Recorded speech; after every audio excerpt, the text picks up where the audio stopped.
Fala galerinha, hoje nós vamos falar um pouco sobre a Era Vargas, tá certo? A Era Vargas, a gente vai falar um pouco sobre o governo provisório, o que é que aconteceu no governo provisório de Getúlio Vargas, tá bom? Em 1930 ocorreu a Revolução de 30 e Vargas, com um golpe de Estado, ele entrou no poder e permaneceu no poder até 1934, tá certo? Com esse golpe de Estado. A partir dele, continuou no poder ainda até 37, de 37 ele ficou até 45, de 45 ele saiu, voltou novamente em 1954 e aí, a partir dessa data, ele se suicidou. Spoiler aí para quem não acompanha os vídeos com a gente, tá certo?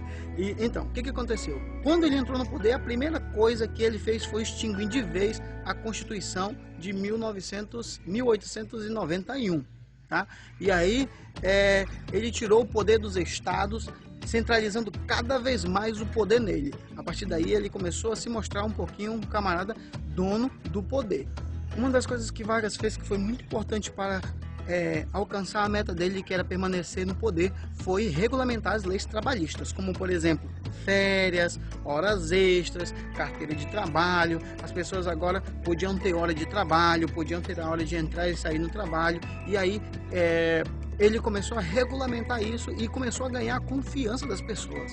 E ele fez essas leis e fixou na CLT, que inclusive até hoje existem essas leis. Vale ressaltar que uma coisa muito importante que ele fez para tentar salvar a economia do Brasil após a crise de 29 também, que é muito importante e que está lá no AVA para você entender um pouquinho.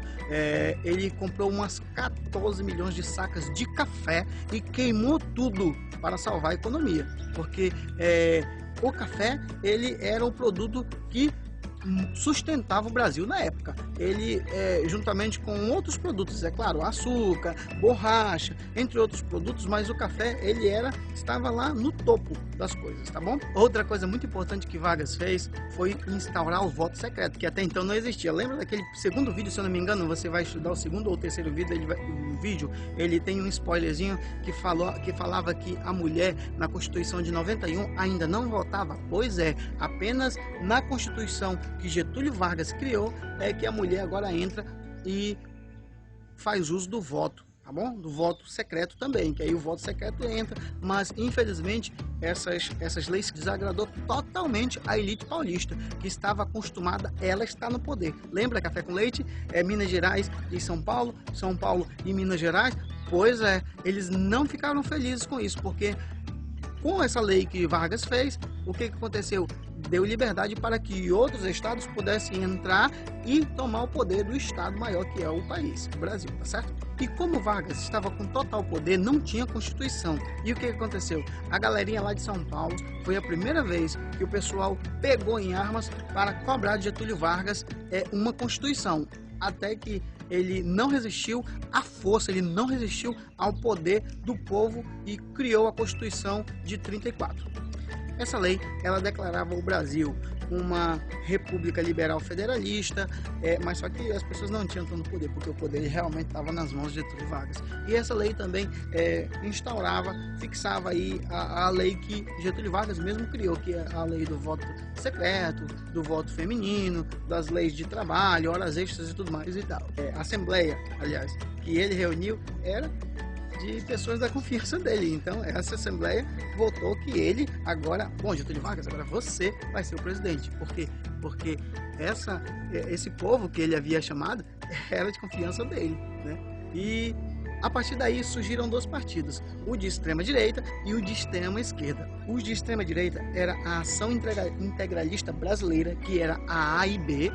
Ela era de inspiração fascista, antiliberal, anticomunista e tudo mais. E a de extrema esquerda era a ANL, Aliança Liberal Libertadora. Eles eram de inspiração comunista, eles anseiavam a reforma agrária e tudo mais. Contudo, ele fechou a ANL e aí ele falou que as pessoas estavam querendo tomar o Brasil, transformar o Brasil em vandalismo, e aí ele instaurou o que? A ditadura militar. Cara, Getúlio Vargas foi tão esperto, mas tão esperto, que a partir daí ele criou o Estado Novo, e em 37, que era o momento em que ele precisava sair do poder, ele novamente se fixou no poder. Ou seja, se a gente parar para imaginar essas ideias de Getúlio Vargas, tudo que ele fazia era pendendo para o lado do poder, ou seja, sempre quando ele estava para sair do poder, ele inventava uma coisa. Então ele começou a fechar todos os poderes, tirar todos os poderes dos estados, pelo menos os resquícios de poderes que os estados tinham, tá certo? E ele começou a centralizar cada vez mais o poder, e aí transformou realmente o Brasil em uma ditadura militar, tá certo? E ele fez isso. E uma das coisas que ele fez foi criar a DIP, Departamento de Imprensa e Propaganda. E essa imprensa, ela mostrava Getúlio Vargas, apesar dele ser um ditador, mostrava ele como um pai dos pobres, que ajudavam as pessoas, e como uma pessoa bem caridosazinha, que ele não estava lá para ditatoriar as coisas, e sim para ajudar as pessoas, coisa que não era verdade. Ele era realmente o ditador. E apesar disso, ele começou apesar de tudo isso, ele ajudou também a economia do Brasil, criando algumas leis, criando projetos, lutou ao lado dos Estados Unidos na Segunda Guerra Mundial, tá bom? Recebeu uma quantia de dinheiro para ajudar os Estados Unidos nessa guerra. Com esse dinheiro, ele criou a CSN. Mas só que isso foi um problema, porque imagina, Getúlio Vargas vai lutar ao lado dos Estados Unidos contra a ditadura militar da Alemanha, sendo que o Brasil, ele era uma própria ditadura militar, e com isso Getúlio Vargas começou a perder o poder, começou a perder a credibilidade com as pessoas, até que em 1945 houve um golpe de estado dos próprios militares e que tirou Vargas do poder, tá certo? Então, em suma, foi isso, eu acho. Tá bom? Então, não esquece de ir lá no aplicativo Classnet, que está tudo explicadinho de forma sucinta para você pegar, responder e colocar na mente o que foi a Era Vargas, tá certo? Um abraço, um beijo e até a próxima. Fui!